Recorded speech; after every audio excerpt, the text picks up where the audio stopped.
Okay. So I'm probably gonna introduce a little bit to our lovely audience in China. So I will give you a hint when we start. Okay. Okay, sounds good. OK， Hello， 大家好，创意齿轮的观众们，大家好，欢迎来听我们这一次的一个 interview。今天我们请到了一位业界的大神，想必大家都做过一个，刚玩过一个游戏啊，叫《控制》。然后呢，这位Leonardo Calamati is from 这个 Remedy。公司，然后他是控制这款游戏的一个主要的 concept artist。今天很荣幸应巧到他来到我们的这个创意齿轮做客。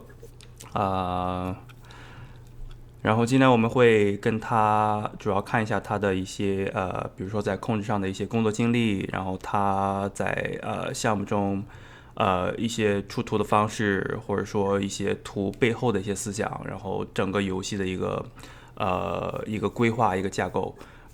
希望能够从Leo 啊，很巧，因为我也叫 Leo， 他也叫 Leo， 所以说我们还是挺 two Leo together. So all right, Leo. So yeah, Hey, I think we can start it. So shall you say hello to our audience? Hi, our audience. Have you learned any Chinese before, or? No. But one of my ex-girlfriends, she used to speak Chinese. Oh, but... nice. Yeah, you got a chance to learn. Ni hao, I remember. Yeah. Everybody knows this, eh? All right. Yeah, thank you so much for joining us today and being here. So, our first time found you is I remember when I'm browsing our station.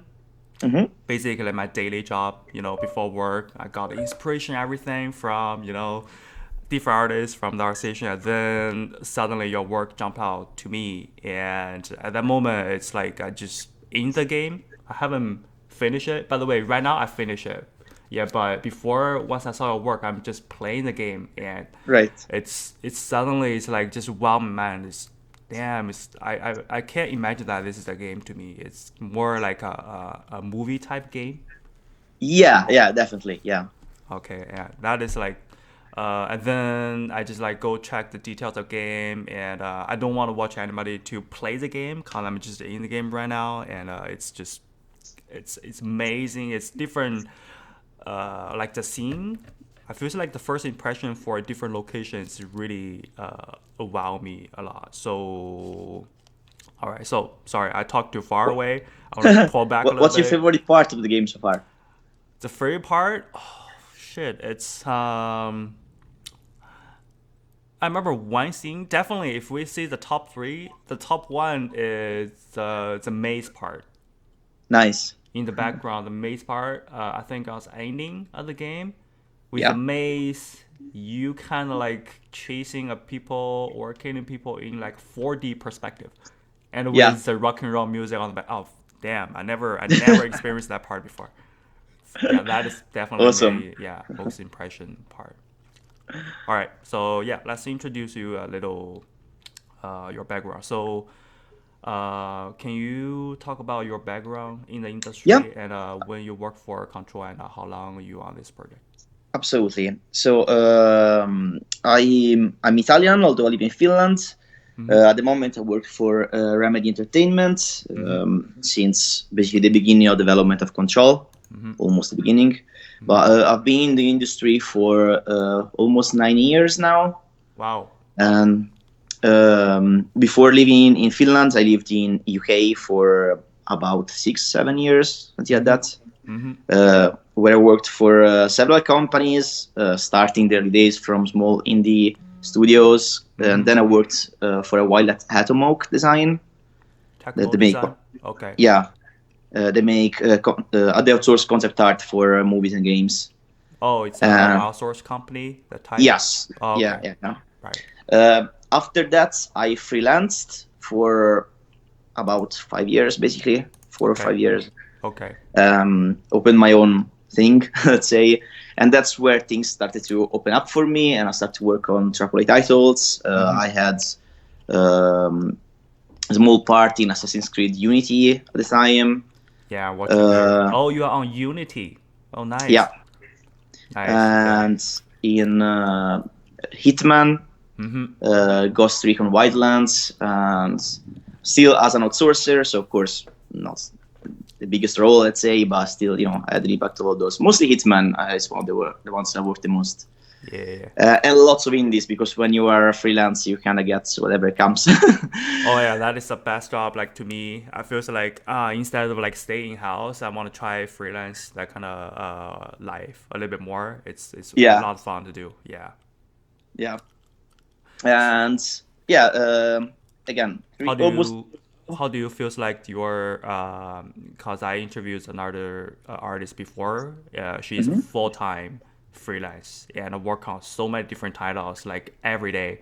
So I want to hear your thought for it to be a freelance. Do you think it's more because you being freelance and you in house as well, right? So no.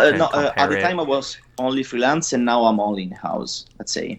Yeah. So how do you compare the two totally different jobs? It's almost two totally different jobs, to be honest. So freelancing gives you a lot of freedom. So you can basically decide, okay, this month I want to dedicate to get all the jobs available and work hard. And then you burn out. You're like, okay, I'll take a month off. Oh, okay.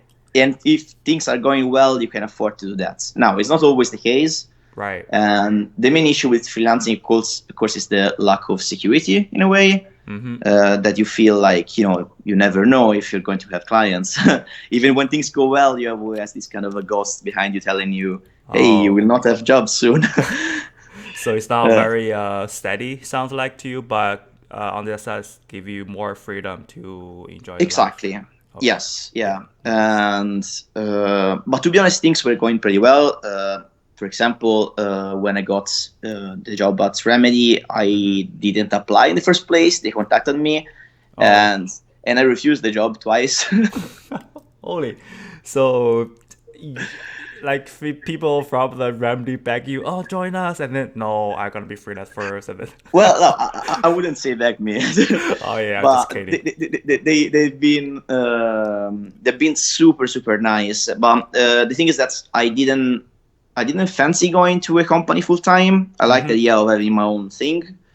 But then at some point they invited me over here in Finland to see the studio and to see Helsinki.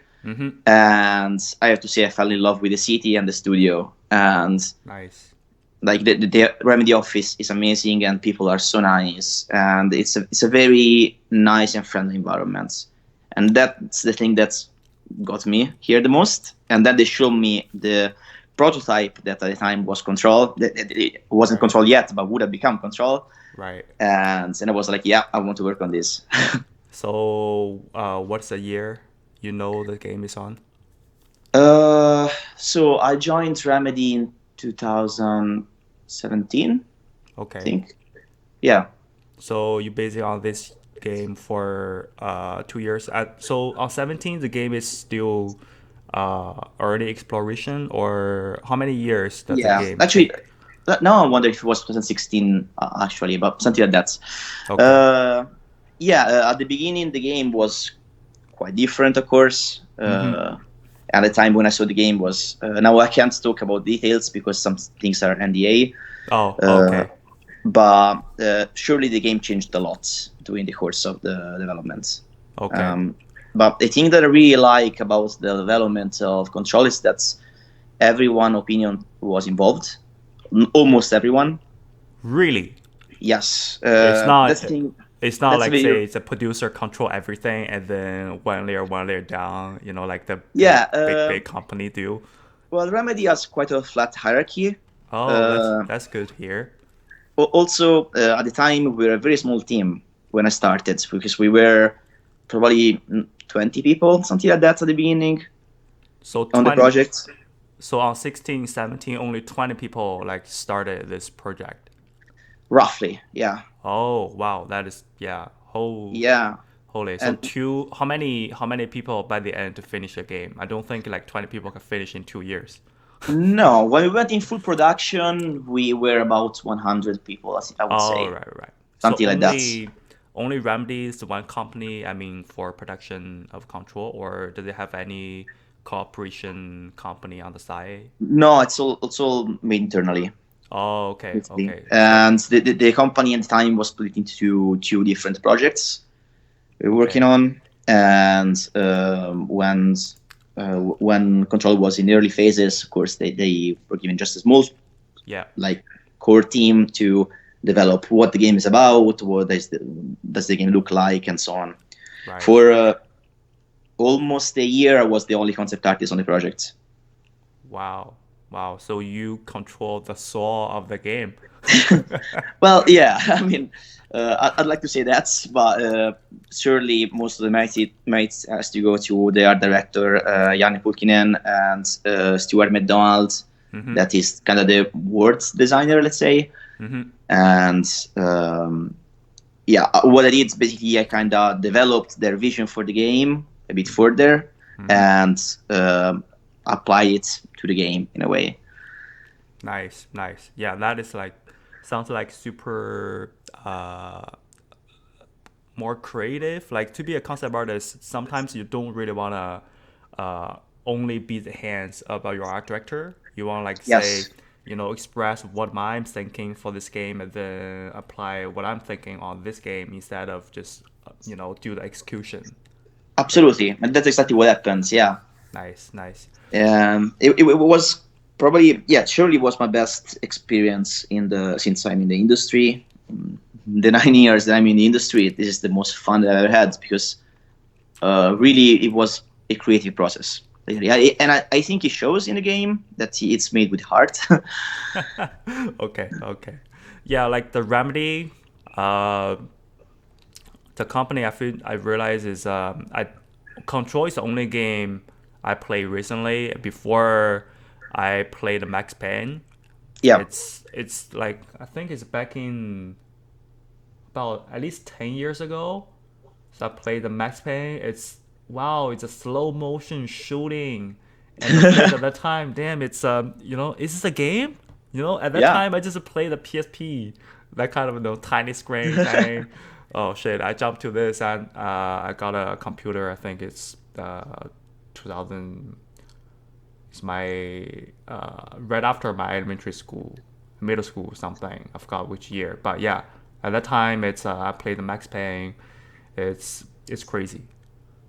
Yeah, it's wowed me a little. So yeah, I kind of at that moment I don't really pay much attention on video game industry.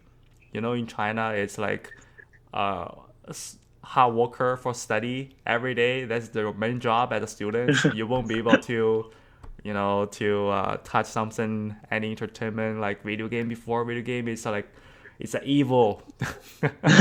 So yeah, I barely play that much game at that moment. But after I joined the work, so I kind of started to focus on or pay more attention on video games. Yeah, Max Payne definitely gave me a really impressive the memory at that time. Yeah, absolutely. To me too, because at the time I was still a student as well. And yeah, I have memories of playing Max Payne. I would have never imagined that I would have ended up working in the studio that made Max Payne. It's weird. How many before your work, so what's your major at your school? Or what do you study? What do you study at your school? So I come from a kind of a different direction, I guess, from most concept artists, because I used to be in comic books before. Oh, nice. I used to be a comic book artist. I was studying in Firenze. Okay. At the comic book academy, basically. Comic book academy? A comic book academy. Basically, it's all based in comic book art only. So it has like a comic book program at a school. Yeah. What? Okay. I never. They won't be happen. Somewhere else. I don't think. I never heard like comic book. I don't think it's a public school or private school. No, it's private. Yeah. Oh, okay. Right. It's like university level, let's say. But it's already you got a degree on comic book. In a certain sense, yeah.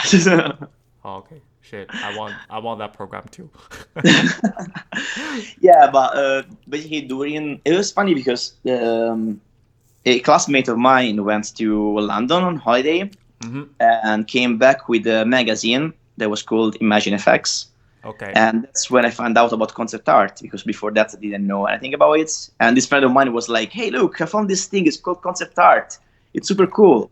And I remember talking with him and being like, "Oh, wow, this seems super hard to make. I will never be able to make anything like this."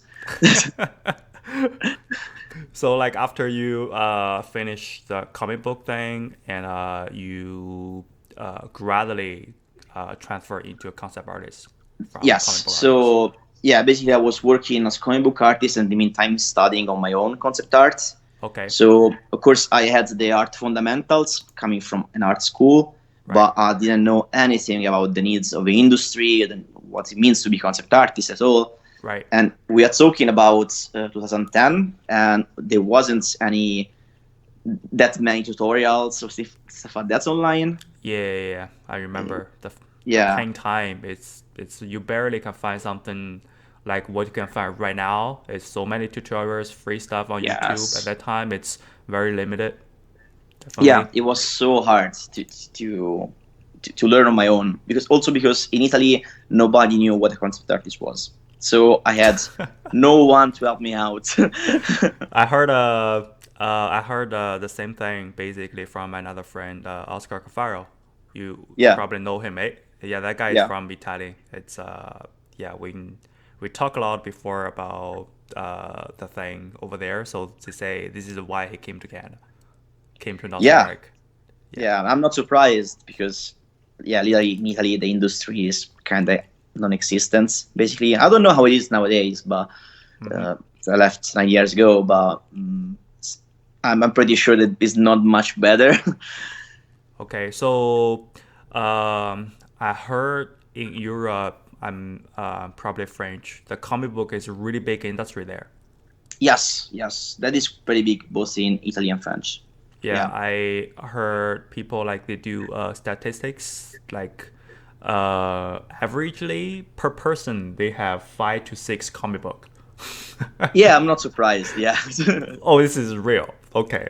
Yeah. Holy. It's like especially graphic novels. Mm-hmm. It's a big thing. Like for example, here in Finland, where I live now, they go crazy for Donald Duck comic books. Okay. What Duck comic book? Sorry. Donald Duck. Disney. Oh, sorry. It's like here it's not a comic book place, so. yeah. Don't worry. It's like Sorry about this. I was surprised as well when I moved here about this. Yeah, it's a little bit different. Like say, it's not the big passion. Like people living in Europe really into comic book. I think it's like the Japan. The comic book is a really big thing. Yes. Yeah. Yeah. Here in North America, I think only Superman. Superhero. Yeah. Marvel comic books and DC. Yeah. Marvel like DC is a big role here. So yeah. Wow. Yeah, I was really into comic book once I became a concept artist because I'm chasing, the source of the art. And then I go back to, say, 19th century, 18th century, say, those kind of oil painting. And some great ideas, say, from the comic book like Akira, right? Ghost of Shell. Oh, yeah. Right, so I started thinking, what we see right now nowadays looks cool, but the ideas was already generated, say, many, many years ago. People just remake it and just leverage the quality and make a video-wise thing, right? So, at that time I realized, damn, comic book it's a sword of the great pieces right now. Yeah, absolutely. The thing that I learned about from comic books is the ability to storytell, and I think that storytelling is one of those things that many young artists notice that they don't push enough for it in their pieces. And I think it should be a key element in concept art, in my opinion. That's what I try to do at least. Okay. Did you realize, like, say, from comic book to concept art, any benefit you get from being a comic book artist before? So you can say, for example, storytelling, you can apply, the technical storytelling from comic book into Yes. concept art easier? Definitely, yes. That's a big thing that I transferred to concept art. Okay. And also kind of the ability to be simple, let's say. Like, when you have a comic book page with lots of different frames, you can't overdo, because first of all, it will take you forever to make it, and also you become too busy. Right. And that's something, in my opinion, I try to transfer in concept arts. Like, it's better simple, but more effective, instead of like busy or complex, and just for the sake of showing off, let's say, right? Simple is always good. Yeah.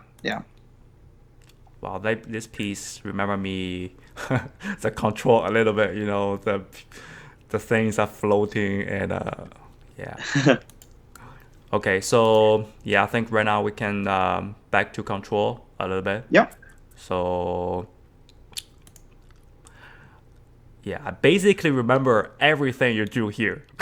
It's still fresh to me. Like this scene, it's okay. So yeah, I shouldn't talk that much, but I like to talk. So I'm glad to hear that, though. Okay, yeah, this scene is I went to here. It's more like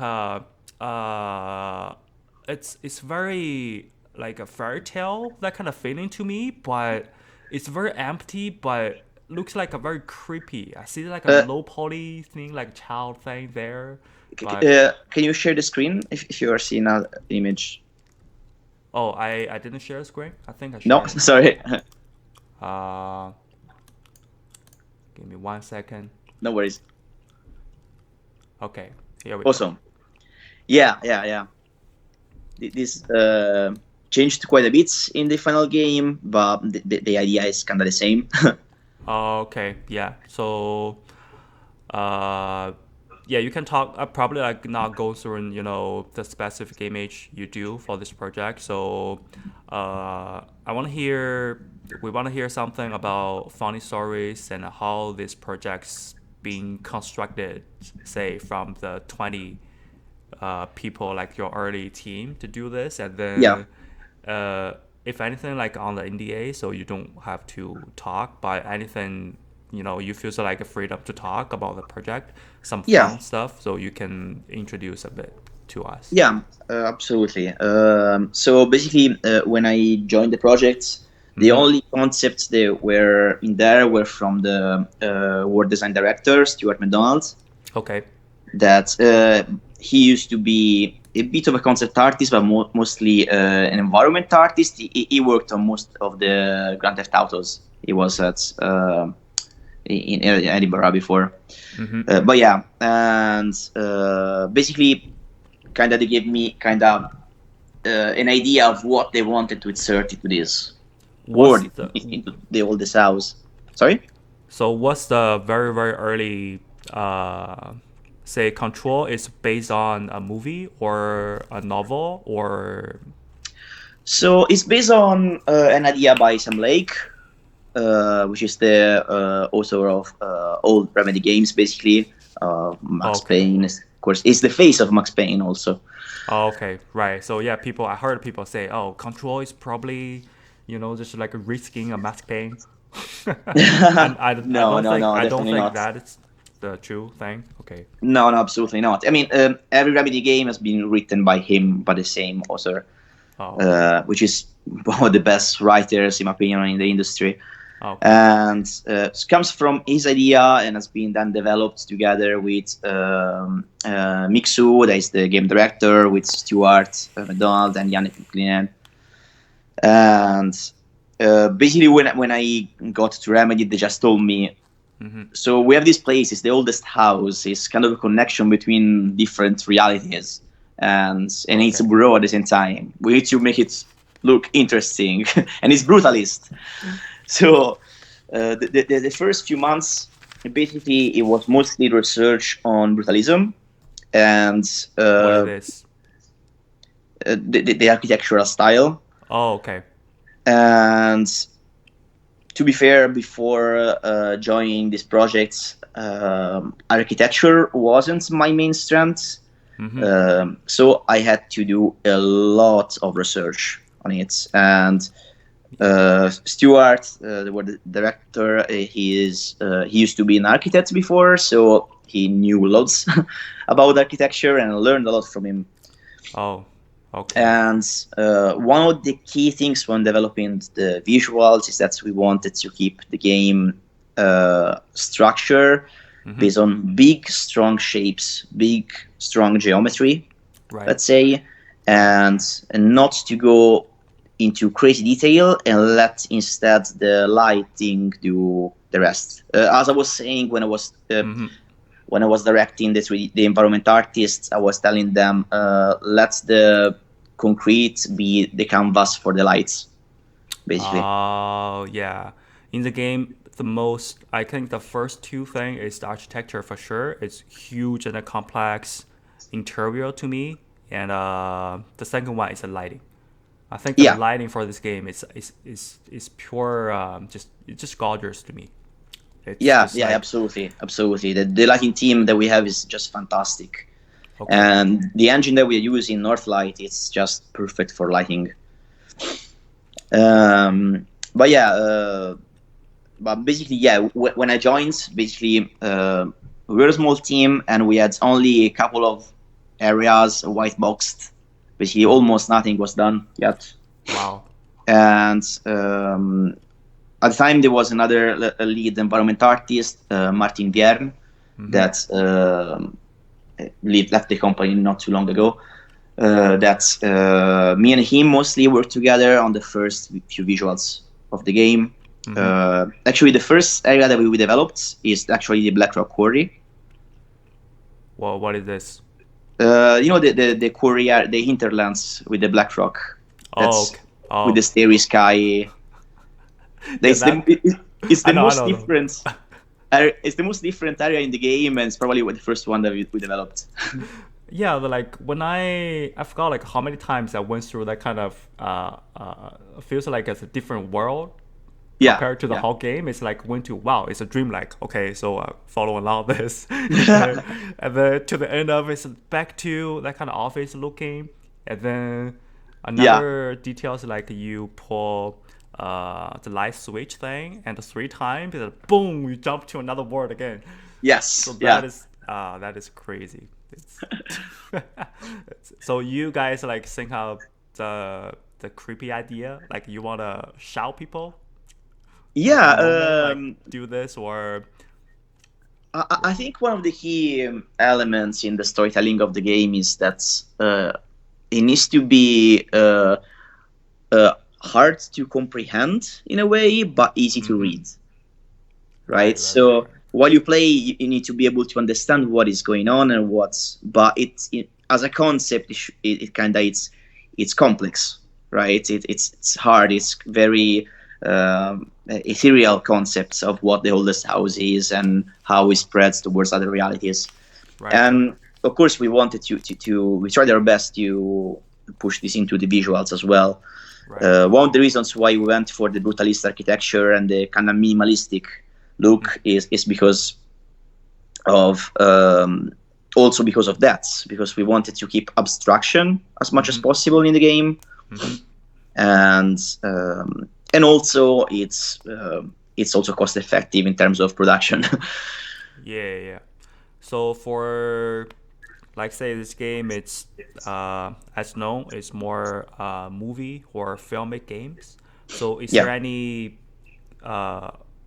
like movie you use or you guys use like early exploration or as your main references, say this like the movie I really want to transfer this in the game somehow?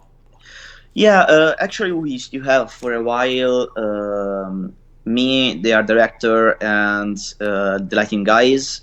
We used to have movie nights in which we researched through movies and get inspirations.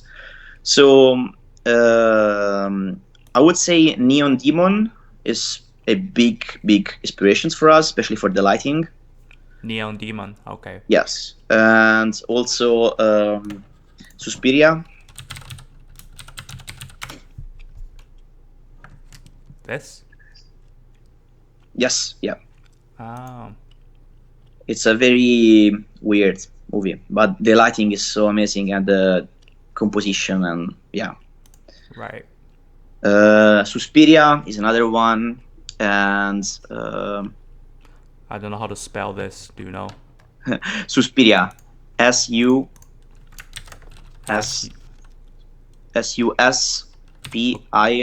Suspiria. Here it is. Oh, Suspiria. Yeah. Wow. Okay. Yeah, looks more weird to me. Well, but it's most in terms of use of lights and the use of color in general. Yeah. Wow. Okay. Yeah. And then we had a lot of reference from architects, basically a lot of modern art, architecture, and so on. Right. So I think the reference is really clear. Like say, very simple big shapes, geometry with lighting and filmic. Like say the two you talk about, it's more the feeling, the mood to carry on in the game. So yes. It's wow. Yeah, now it's more clear to me. Yeah, when I played the game, I just wonder how people came out with this crazy idea somewhere one by one, and I think like only probably only 1 to 2 big scene looks impressive to me, but when I finished the game I realized, okay, I was wrong. Basically all new scene to different areas like really shocked me. I didn't feel like okay 1, 2 first, the early ones gave me shout. I think probably very repeated, and then when I played through okay, yeah, the idea is crazy, and yeah, you guys did a really great job. Yeah, like this one. Yeah, that's actually the first. I think the one above what is the first piece that I've done at Remedy, actually. Oh, this one. Okay. I think so. Or the first of the second, something like that. Yeah. Right. This one, I remember it's not very early of the game. It's a little bit back to the game. Like yes. We went to that kind of, I don't know how to call this area, but yeah, it's more like a underground scene. Is huge and very very horrible.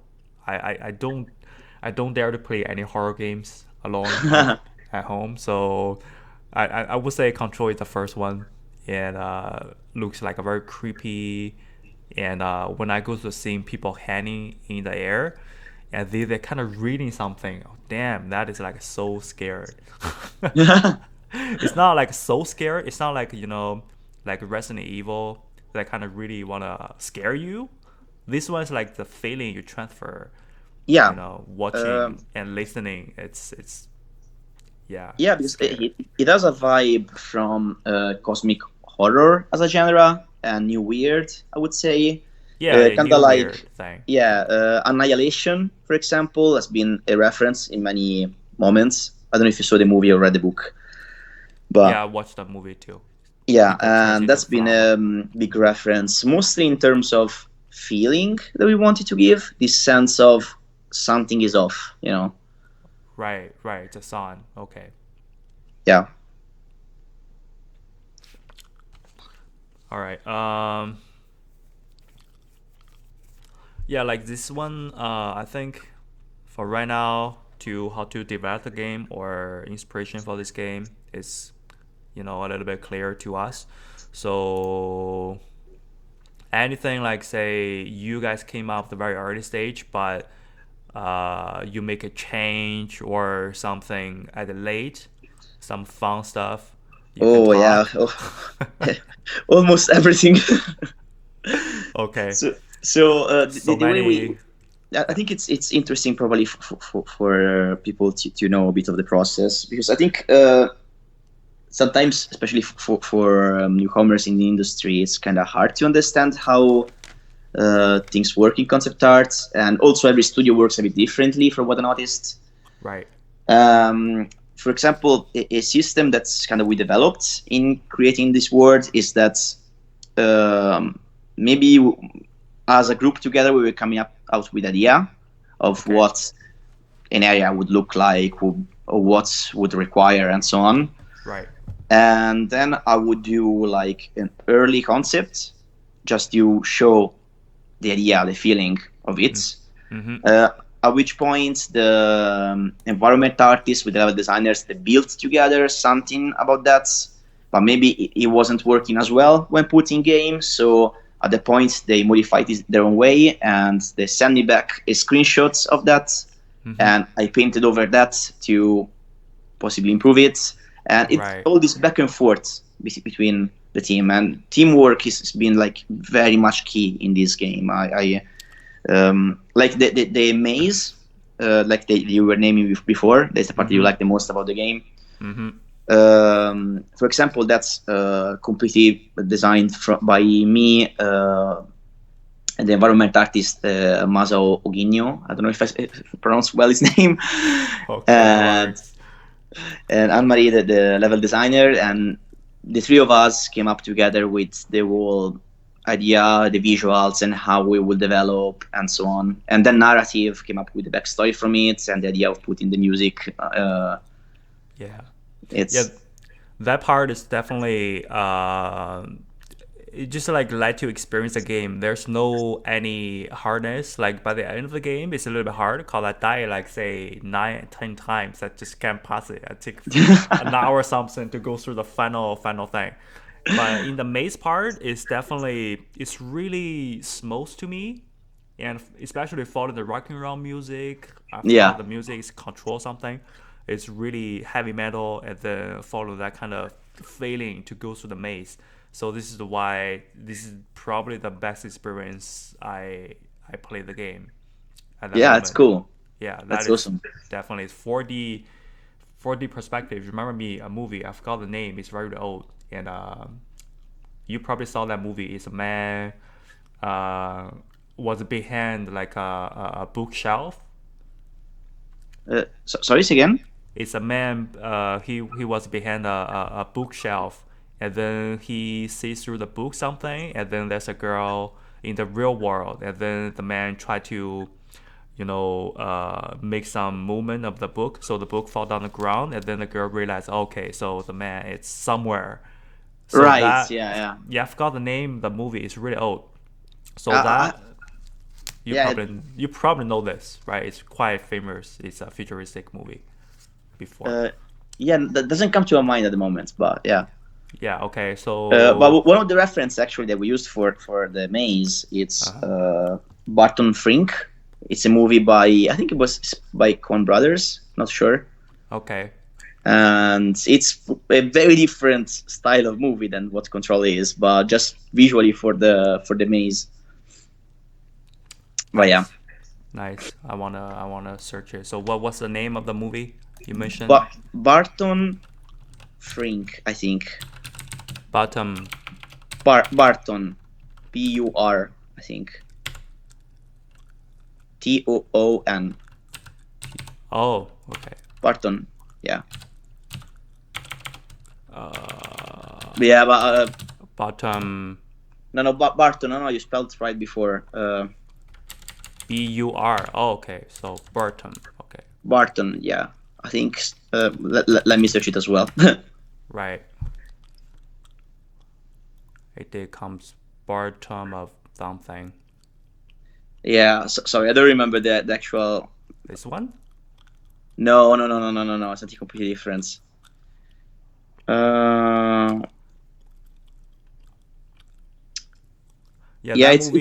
It's a quite unknown movie, very old. Okay. But I don't remember how is that the actual how it's spelled. I'm sorry. It's fine. You can send me later so I can. Yeah. I'll send you later. Yeah. Sure. Right. So yeah, for this game, it's that part definitely the maze. It's the best experience for me, and I died sometimes, and then I was surprised like the game carried me on. It didn't put me like from the very beginning. So I literally several seconds I died before, and then I just like be putting back in very a close one when I dashed. So it didn't break the fluent of the gameplay. So I think that part is really good. Yeah, absolutely. Actually, it's funny because I haven't finished the game because after we released, I wanted to play it. I was surprised like you want to play the game after you finish the game. I mean, you done the game. I never want to. I never wanted before for other games. For this one, I wanted to play it as well, but I'm very bad at games. I'm very, very bad. And I was dying constantly. I was like, nope. Yeah, okay. Yeah, I don't really want to challenge myself, like say kill the boss in Navor. It's a tragedy, I say. But this game, yeah. So I played through it. It's not that hard to me. So also I really into that kind of filmic, storytelling game. Yeah. So this one definitely the one. I think I would say Control. Before Control, it's another game, a Red Dead Redemption 2. So it's another game like really involved me into the story. Yes, absolutely. Yeah, it's awesome. Yeah, it feels like the same type game to me, but just like on different world. Yeah. I can see that. Absolutely. Okay. Yeah, like this part I remember as well. It's the hotel part. It's this funny thing behind it that at some point we had to find basically the model works as a connection between words, right, between areas and so on. Right. And an area where we have puzzles. And the thing is that from game direction, they just told us that they needed a space like that, but they had no idea what to place in there. Yeah. So actually, the idea of the model came up in one day in a conversation, probably in front of a beer, between me and Stuart McDonald, the director. Oh, so you guys came up ideas like when you grab beer. Okay, so yeah, how about we do this? Boom, we do this. Okay, next day you do this. Yeah, kinda. Okay, that's fun. Actually, he was like, I remember that he told me, you know what, Leo, do a concept straight away. Like in order tasks, do the concept straight away so we can sell it better to the director. Okay. And we can sell the idea, and it worked out. Nice. Yeah, like the open, I was so bad on play like a puzzle in the game, and then this one I just like say, oh, why you paint that, and then say I check around, and then okay, so doors open one by one, and then you go in to match or something else, like say this. It's just like okay. Yeah, it's quite twisted. Yeah. People came up with this, come here, check the room, and then open another room. Okay, wow, it's definitely a connection feeling. And it's one of the areas that changed the most towards the late development, not in terms of visuals, but in terms of gameplay. Because most of the puzzles that are in there, they have been added during the last few months of production, actually. So last few months, you guys just put all the ideas together for all puzzles for the game. Yeah. I wasn't too involved in that. It was mostly the game designers, but in the last quarter of development, let's say. Oh, okay. Yeah, the puzzle definitely didn't stop me that much to play the game. So it's sometimes quite easy to go through. But the final one, it's the one I still can remember. It take me an hours to play through. Cause like once you die, you basically starting from the beginning. Yeah. So over and over again. Shit. Well, I realized in your painting, probably more technical question. So I realized it's very like 3D workflow. Yeah. So definitely. What kind of this thing is amazing to me? It's like I check your work first, and then in the game I match. Wow, it's really. I can't say 100% to recover your. Thank you. To make your concept art in the game, but pretty much I can definitely recall this from here. Yeah. But basically my workflow normally is that I start by sketching out a bunch of ideas. Mm-hmm. Once I have something in mind, more or less of what I'm going to build, I switch to 3D, usually as soon as possible. Mm-hmm. I don't go too detailed in 3D. I just like to just have a rough, base to start with. Oh, the big shapes for 3D, okay. Yeah. I use 3D codes mostly. Okay. And at the time, I was rendering the stuff in Marmoset, although nowadays I use Octane instead. Okay. But what happens also in the game when we were developing Control is that at many stages I had already the level layout from the level designers, maybe. Mm-hmm. So I was directly grabbing the level layout from the engine and worked directly on that, basically. Oh, okay. Yeah, this is basically I work the same way. So they usually have the roughly block out in the game in the engine first, and then they show me what's the size of it, and then what you can change, what you cannot change, and then based on that you do. Yeah, they give you 3D models, and then I just based on 3D model instead of paint over, I kind of 3D shit. I do the same. Yeah. Oh, okay. Yeah, nice. Yeah, this is probably the normal workflow for that kind of huge thing. Yeah, especially doing production. In pre-production, Right. It's a bit different because you want to be a bit more free and flexible. You want to just more doodling thing. Yeah, exactly. Have ideas. Yeah. Right. And mode pieces. While doing production, you want to get stuff done, right? So. Right. Nice. So yeah, I use a 3D a lot before. For different thing, for say designing a mechanical equipment stuff, so very detailed stuff. I use a 3D a lot because I can learn ZBrush. I try to learn, but I always fail. I used ZBrush before finding out 3D codes, and as soon as I found out 3D code, I was like, nope, I will never open ZBrush again. Really? Yeah, 3D code. But it's an amazing tool. Nothing against the program itself, but for concept art, you want something that is quick, in my opinion, and fresh, let's say, without too many technical complications. Right. And that's why I like 3D code, because it's kind of like playing with Legos in a way. Playing Lego. Yeah, especially for this game, it's more cubes everywhere. So yeah. It's another thing that's I really like the facts of the game. Like say whenever you kill people, like this one, I see, that kind of very colorful. The hiss effects, yeah. Yeah, the hang thing feels like it's just disappear from someone's body into the air. That kind of effect, like a rainbow. Yeah, that one took ages to develop properly. Oh, okay. So you guys think about that? Really let people feel like a soul, get rid of from someone's body. That kind of feeling. Yeah. Actually, that's the technology, the visuals and the technology itself is mostly developed by their director, Janne. Okay. And he actually, that guy is a genius on these things. He actually developed his own small engine in which to test this thing, and then he imported it in our actual engine. Nice. Which is crazy. But before that, we did a lot of research and testing and concepting. Right. Just to give you an idea, that's the main reference that we used for it. It's if you put oil on water.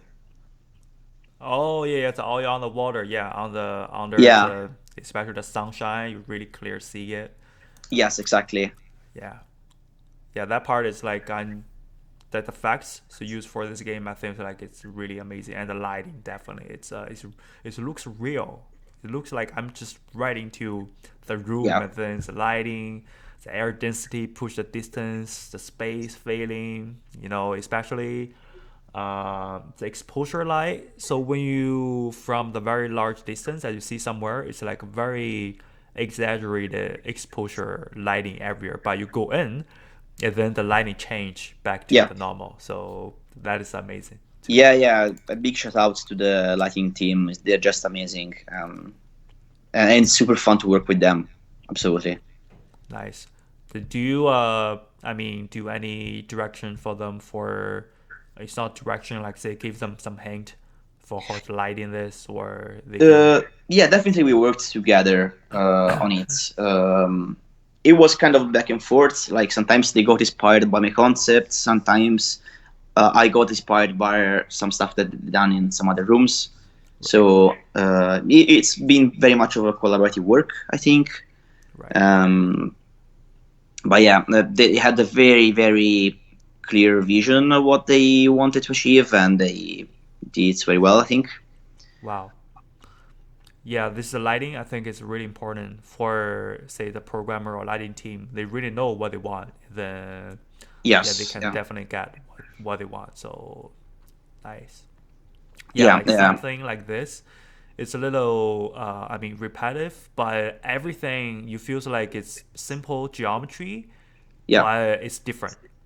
And it's also wow to me because the simple shapes is really let you remember, the different locations by just checking the simple shape. So this, again, remember me how important the silhouette is for design.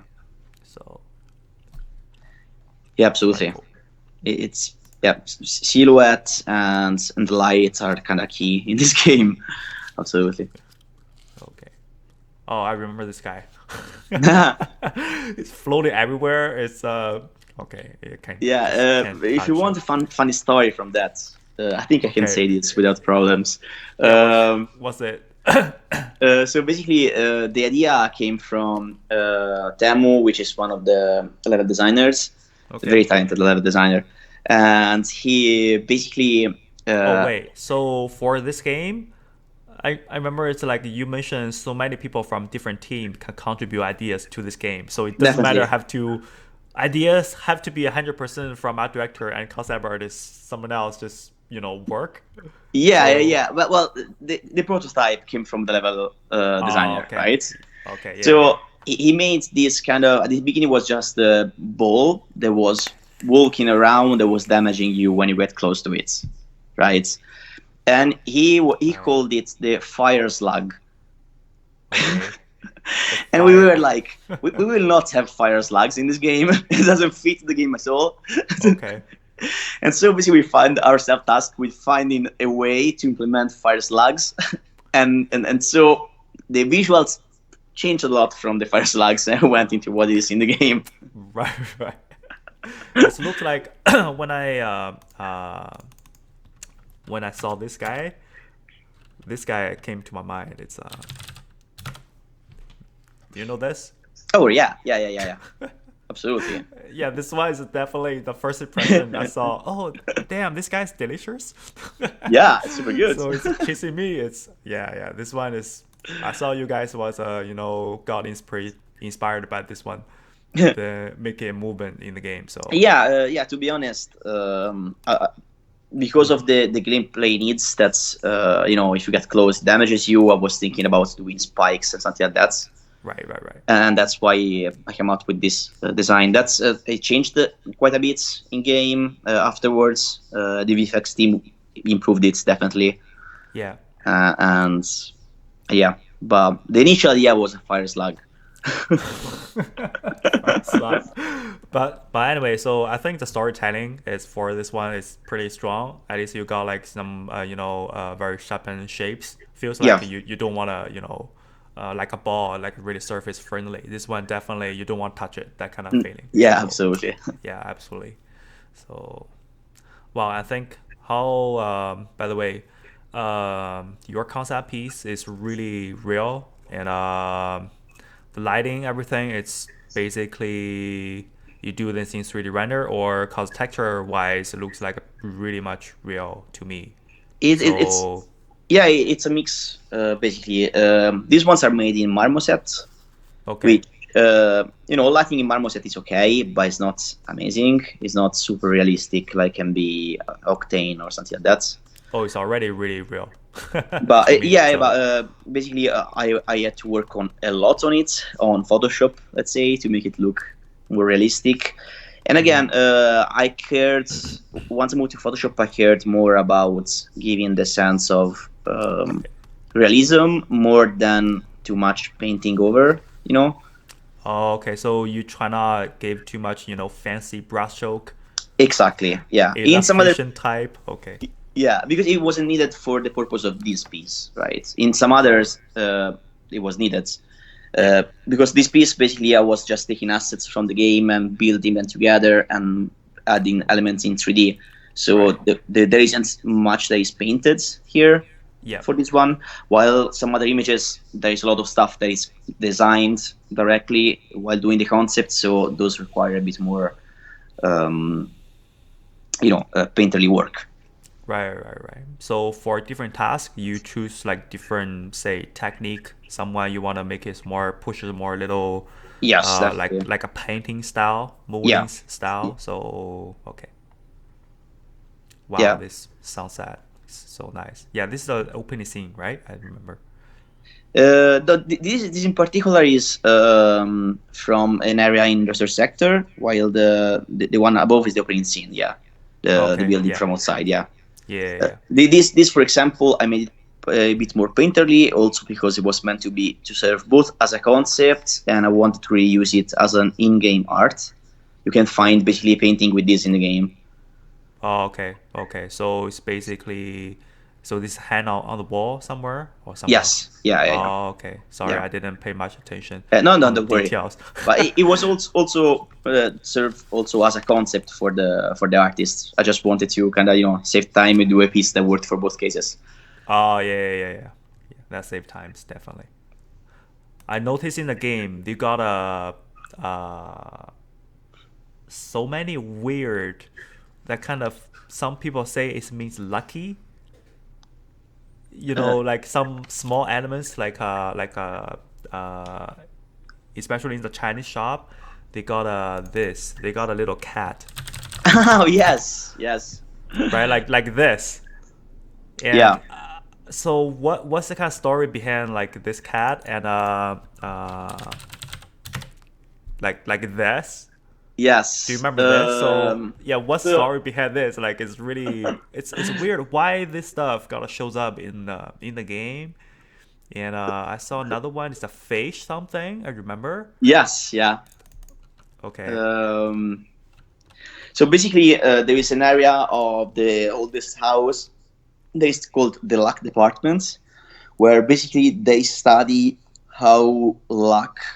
They study scientifically how luck affects reality, right? Okay. So, and yeah. And so basically, we had to come up with a bunch of ideas of the stereotypical things about luck from various cultures.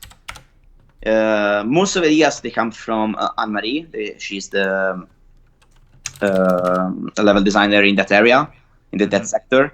Mm-hmm. But we kind of built it together, and it was a very fun area to work on. But yeah, literally we did a lot of research of good luck, bad luck. Like what I'm searching right now, symbols of good luck. Yeah, exactly. Okay, here we go. Okay. And it's funny how Anne-Marie managed to create a puzzle out of these guys. Yeah. It was very fun. You found the rubber duck in the game. Rubber duck. Yeah, I remember somewhere. It's I just can't specify the location where I see it, but I have the memory. Yeah. That's another quest. That's the idea came out from Anne-Marie while brainstorming with me and another environment artist.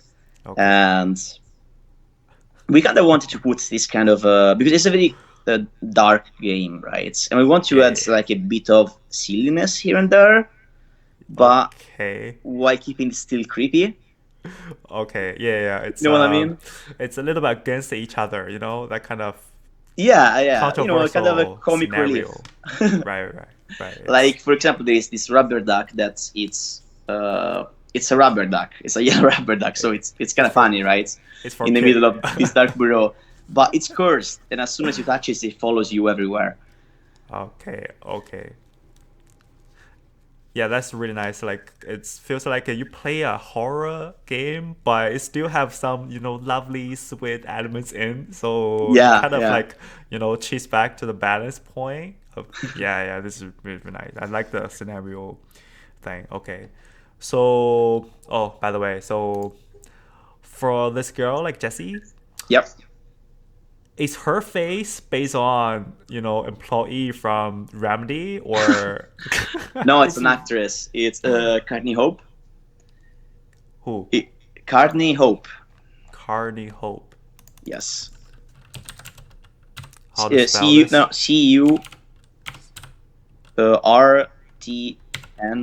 CURTNEY. Hope. Yeah, actually spelled that way. COU. Yeah, sorry. Carney Hope. Yep. Oh, this lady. Yep. Okay.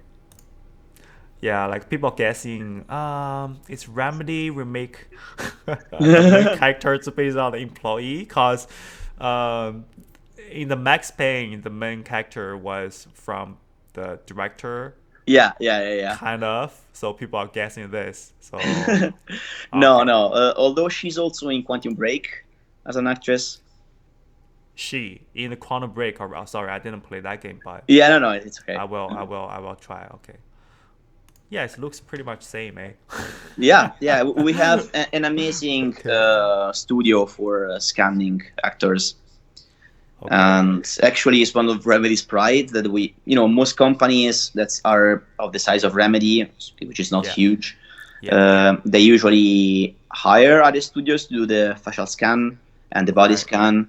Right. And why we have our own studio, which allows us a lot of freedom and kind of ability to spend as much time as we want to aim for accuracy, and perfection as much as possible.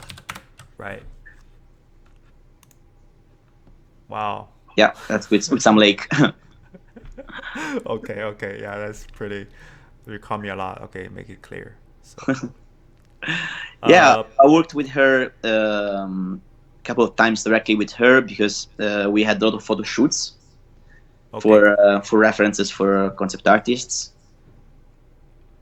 She is a super lovely person. Does she do motion captures for the whole game? I mean, for the motion part, or you guys just? I don't know exactly, to be honest. I think she did for the facial animations, but not for the body animations. But I'm not sure about it, honestly.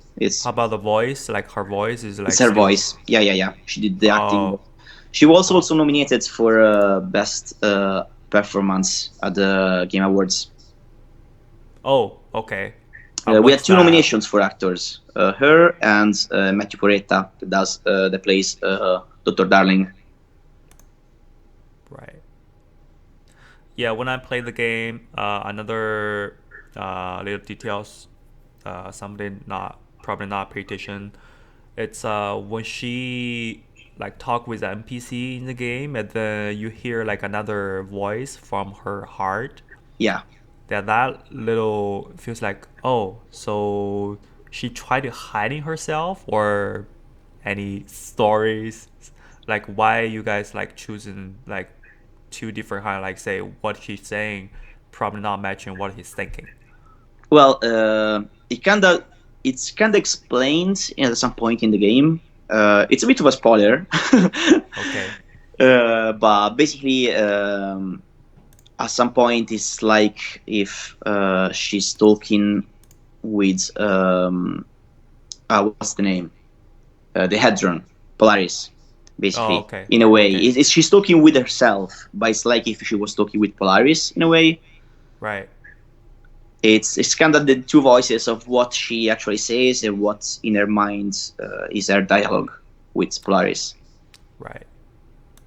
Okay, now it's clear. Yeah, so this is why I want to interview, because I have so many questions about this. Go for it, man. It's fun. Okay, so yeah, the main story is, I think it's really, clear. Like once it's like, okay, this girl come into the bureau of the place, and then to figure out what's gonna happen, and then suddenly it turns into, oh, I'm gonna looking for my brother. So what? So you don't know your brother here, but you just, or you know it here, but you pretend not knowing. You just become the director of this. Yeah, we don't tell to the player the story straight away, right? We basically, clearly she has a reason why she's going in there, but we don't tell to the player until to halfway through the game or whatever it is. Right. No, it's not even halfway. It's like after a bit that she's in the game, but yeah. Okay.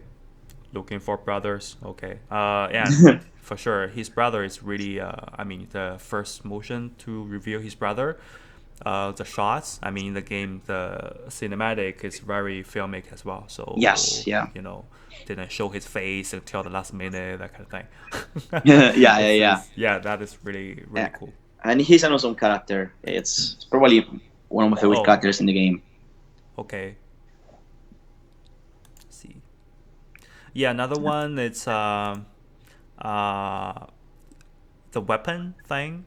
I feel like it's a lot of fun. So right now we can probably back to move a little bit forward to say gameplay. So the gameplay part, it's to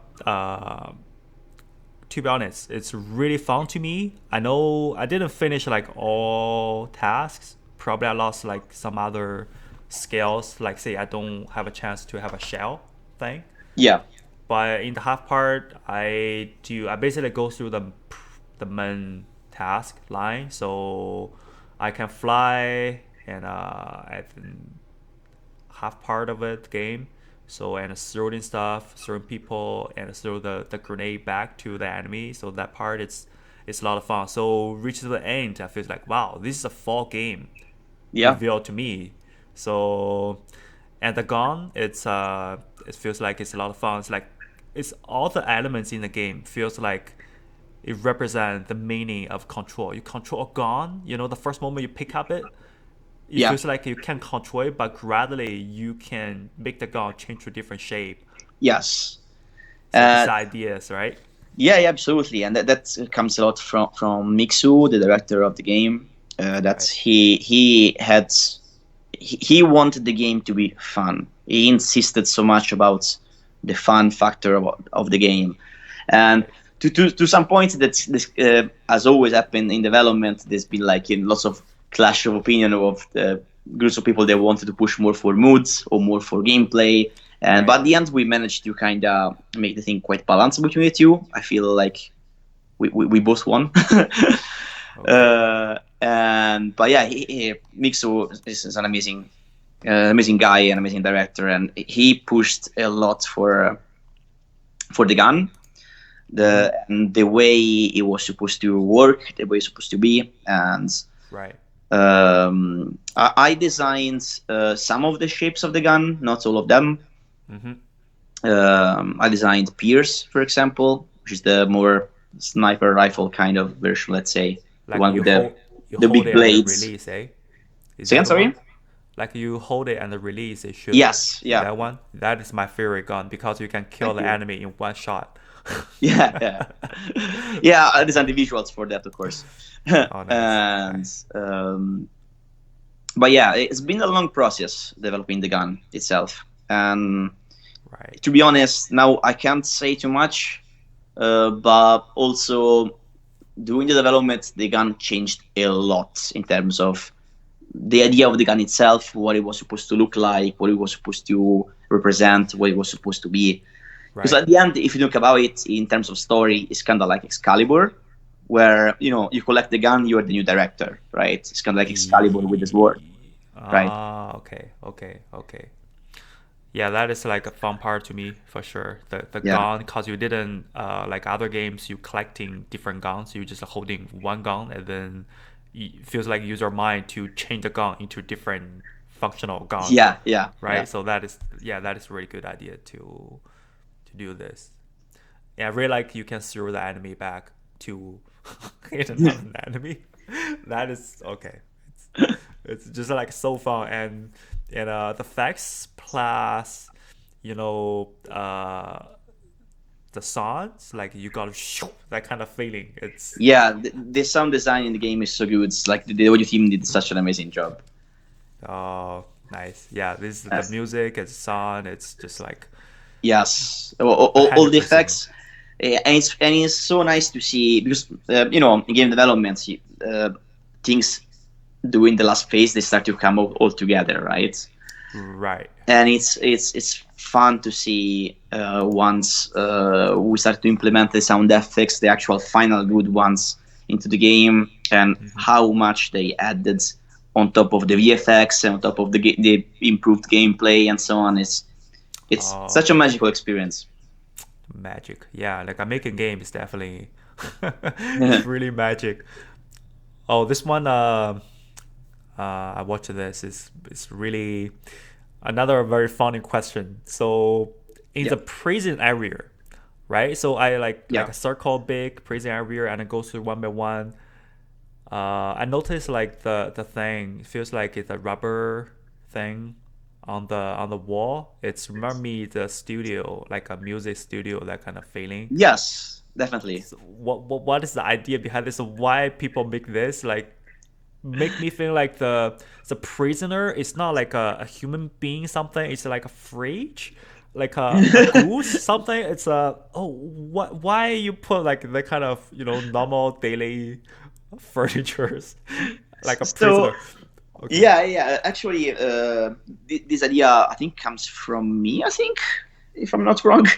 Okay. Actually, when we were developing the panopticon area and all the cells where they held the objects of power, we were thinking, okay, if this is the containment area, how do they contain these objects that have specific powers or whatever? And so we kind of went for we have to find kind of a language for which these things work in this world. And we decided to use sound as a reference. So that through sound you transmit energy and you contain energy. That doesn't mean that they affect to every object. And it is not necessarily story-wise like that, but visually we wanted to push for that. Right. So you make it more like a music studio, that kind of feeling. So anything relative to the sound. That's so smart. Eh? Even control points, where you can save and teleport. They have all these instrumentations around it with these big dishes, satellite dishes like things. Yeah. And because it's like, it's about frequencies and sound waves. Right. I'm so into it because I'm on that side. I make music, so I have me so too. many. Oh, really? Yeah, actually, my music is in the game as well. No kidding. I'm not kidding. No, it's my band is called Socks and Ballerinas, and there is a Easter egg that is hidden in the game. Oh, okay. I have several synthesizer at home, so yeah, I'm like do some electro music. So what kind of genre of music you do? Basically, I play in a duo. Basically, and we do experimental instrumental rock. Let's say. Oh, okay. It's very loop based. So basically, we play everything live completely, and I play guitar and with lots of pedals and weird effects. Yeah. And I play something, I record it on the fly, and it goes on loop, and then I play something on top. Or like I reverse the loop, I start and stop it, and things like that. While the drummer, she follows what I play, and we create songs this way. Right. We actually released an album last year. Album last year. If you want to promote here, I can definitely say. Yeah, why not? So, it's called Soap. I actually tattooed it on my arm as well. Soup. Okay. The name of the band is Socks and Ballerinas. The album called Soup, just or what? What's the name of the album? The album is Soap, and the band is Socks and Ballerinas.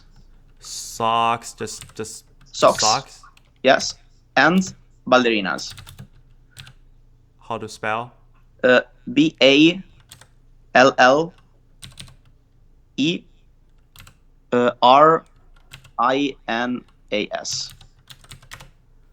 Ballerinas. Here you go. That's me. Okay, so this is your band, right?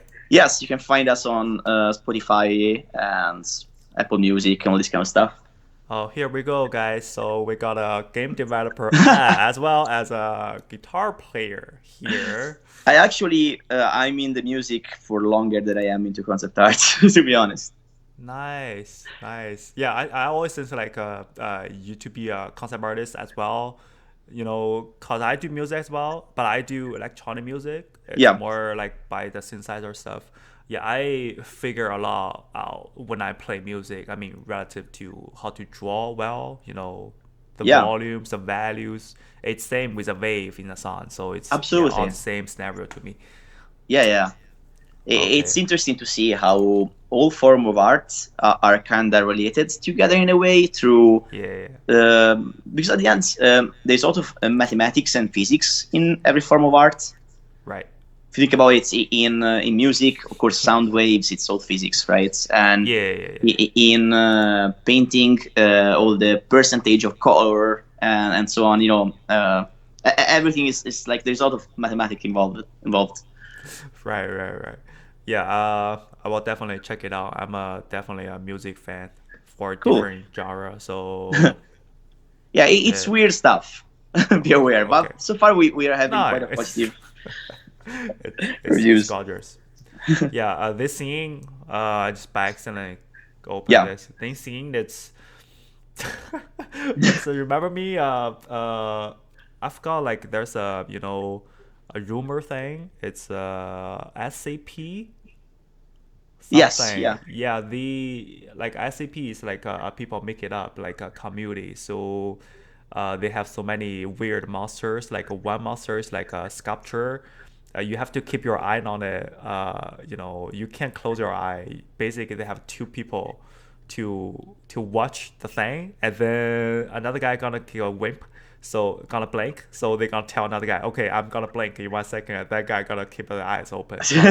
Yeah, whenever you blink and whenever you close your eye, you're gonna get killed by this one. So this one, did you got the same idea from it as well? Yeah, the idea for this one, if I'm not wrong, comes from Stuart McDonald, the word director. Sorry, and it was just we just liked the idea of having an object that if you don't stare at it, something bad will happen.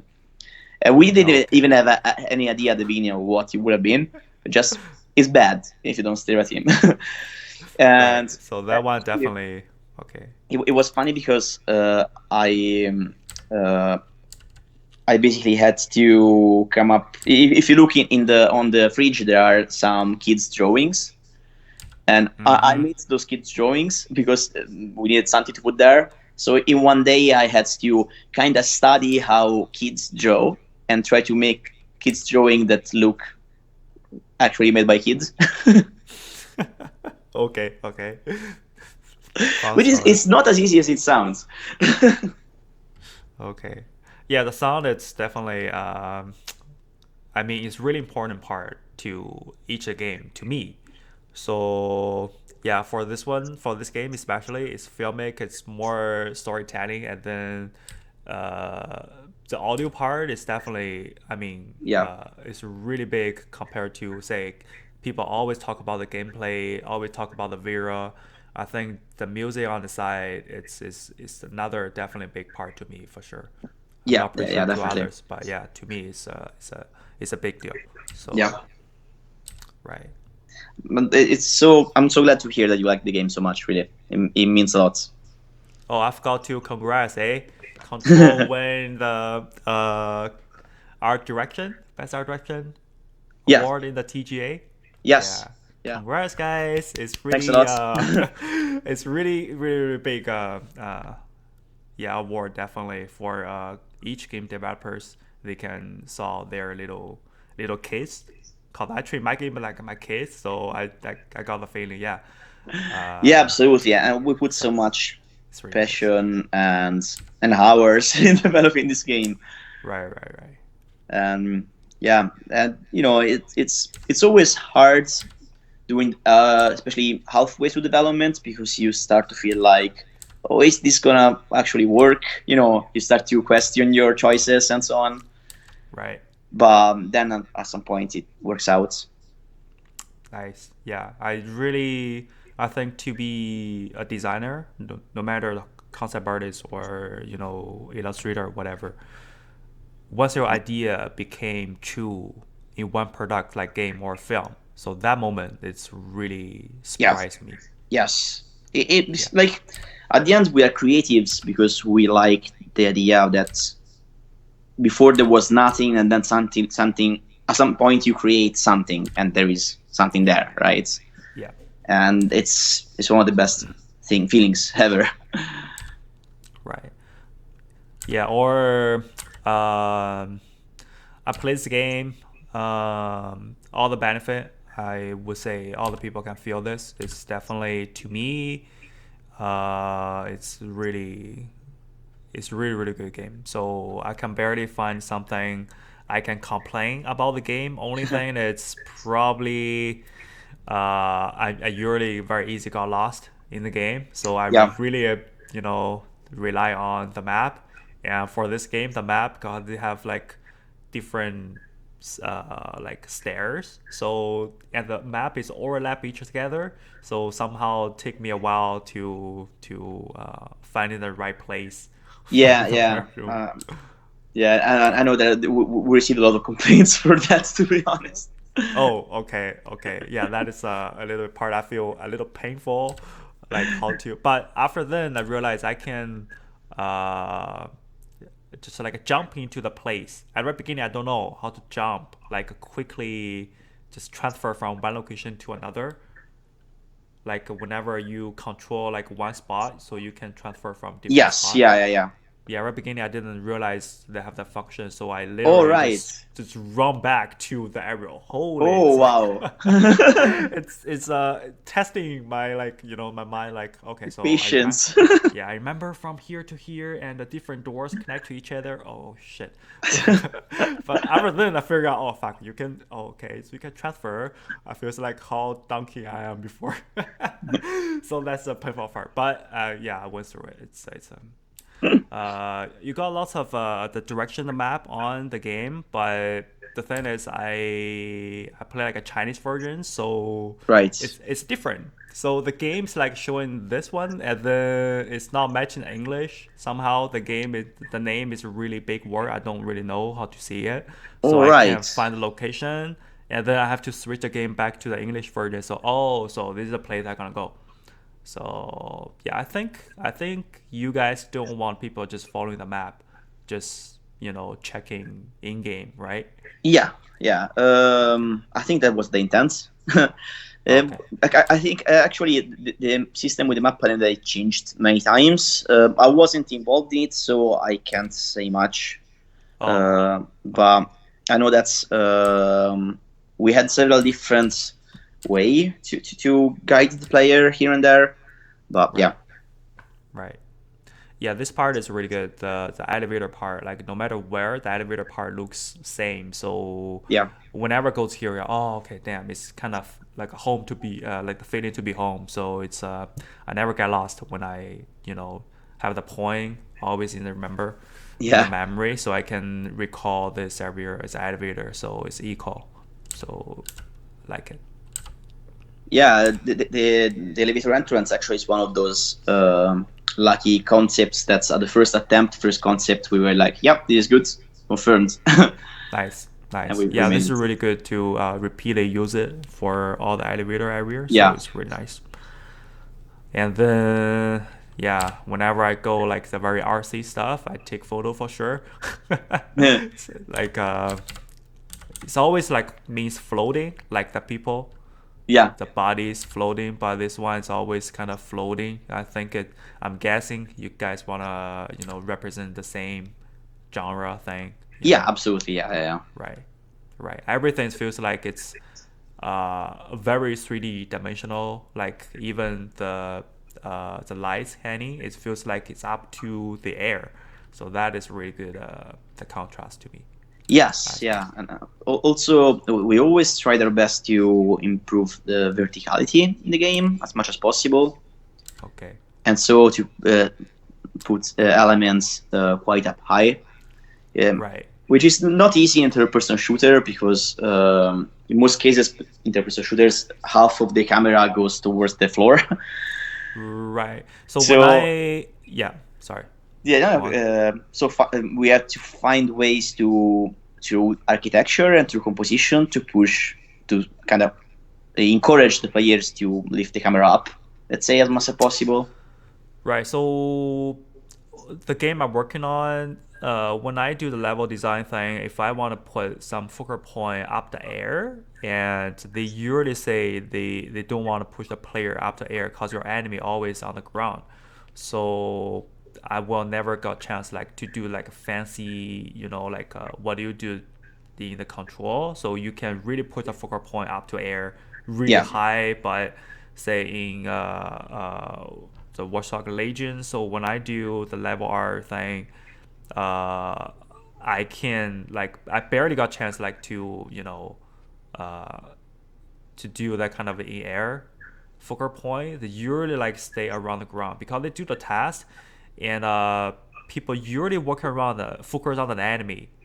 Cause the enemy just around you on the ground, so they never put the stuff really upper, so it's very distractive. So but in this game, it's you guys make the focal point floating and the ground. Basically, you add another focal point in the air. It's kind of a difficult part to do. Yeah, it was pretty tricky, absolutely.